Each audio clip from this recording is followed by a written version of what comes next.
It's time for the Left of Lansing Friday Short with Pat Johnston. Here's the Friday Short for June 13th of 2025. As many of you saw yesterday, California Democratic Senator Alex Padilla was forcefully removed by federal agents while simply trying to ask Homeland Security Secretary and proud dog killer Kristi Noem a question during her propaganda press conference in Los Angeles. Senator Padilla was then forced to the ground and handcuffed, which illustrated quite starkly the authoritarian tactics of this regime. Now, before getting manhandled, Senator Padilla announced who he was and wanted to ask Noem a question while she was at the podium, saying that authorities would remain in Los Angeles to liberate it from its socialist leaders. First of all, let's say LA really did elect socialists. Well, it's not up to the federal government to remove a democratically elected government. Second, it's Kristi Noem's dear leader and his fellow white supremacist sidekick Stephen Miller who caused the protest in LA by sending ICE agents in to rip apart families and lives of undocumented workers. And third, if the senator had been white,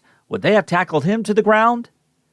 The country is being torn apart by this authoritarian regime that's hurting both the personal economy of millions of people and the overall economy of the country. And when the working class has had enough and wants to protest, the regime tries to send in the military to attack its own people. Now, these are the times we're in, and it would really be nice to have an opposition party that understands the times that we're in. Democrats, collectively speaking, have not shown up. Some have, but not collectively speaking. Look at a couple of Michigan's Democratic representatives in D.C., Senator Elissa Slotkin and Congresswoman Kristen McDonald-Rivet from Bay City. They both helped dear leader and MAGA Republicans pass the Lake and Riley Act to show that they were tough enough on immigration, and now they act shocked at how the white supremacists in the regime are sending in brown shirts to get rid of non-white people in the country. McDonald-Rivet also voted for a resolution praising ICE agents. Come to think of it, so did Sri Thandahar from Detroit, so please, to the good people in his district, vote Sri out in next year's primary, please. And as Distill Social reported, McDonald-Rivet was one of 11 Democrats to vote in favor of forcing D.C. police to work with ICE. Now, every other Michigan Democrat voted against it, including Haley Stevens,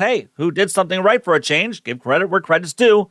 Meanwhile, while her Senate colleague was being tackled to the ground by the regime, Senator Slotkin was one of a handful of Democrats working with MAGA Republicans to pass a bill allowing cryptocurrency to be part of the U.S. financial system. Slotkin, who benefited quite handsomely from crypto lobbyists, is in favor of the bill despite it having very little safeguards for taxpayers, and also that there's no language preventing politicians like Trump and his family from using their power to cash in big time on the whole scam. And also this week, Slotkin was one of a few Democrats to vote against a Democratic proposal to block billions in arms sales to Qatar and the United Arab Emirates, since dear leader's family has earned lots of cash from those two countries already, but Slotkin voted against it. And then also this week, dear leader took to the microphone in celebration of the MAGA Congress passing his bill and killing California's EV car and pollution mandates, and listen to what happened during the announcement.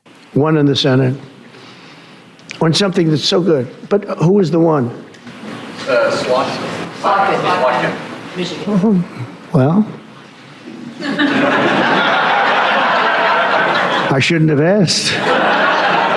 I congratulate her. I don't care. I think it's great. Yeah. Dear leader congratulated Senator Slotkin for joining him in blocking California and other states from enacting tougher than federal emission standards. Not to mention, thousands of jobs in the clean energy future are being destroyed by the regime, which will hurt Michigan as well. But I'm sure Senator Slotkin is really proud. Now, Senator Slotkin did make a video yesterday angrily denouncing what Kristi Noem did to Senator Padilla. But then we are reminded how Slotkin was one of 6 Democratic senators to vote to push through Noem's nomination.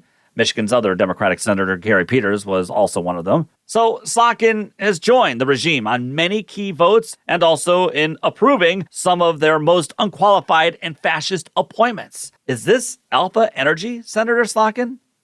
Democrats should give no quarter to this regime. And even more, Senator Slotkin should be demanding Kristi Noem to resign, as should Congresswoman McDonald-Rivet. But don't hold your breath. You see, it takes more than just drinking a beer and saying that you hate Ohio and swearing once in a while to show that you really care about the working class and that you really care about how authoritarianism is taking over the country. You're either against fascism and will fight it at every step, or you enable it. Which side are the two of you on?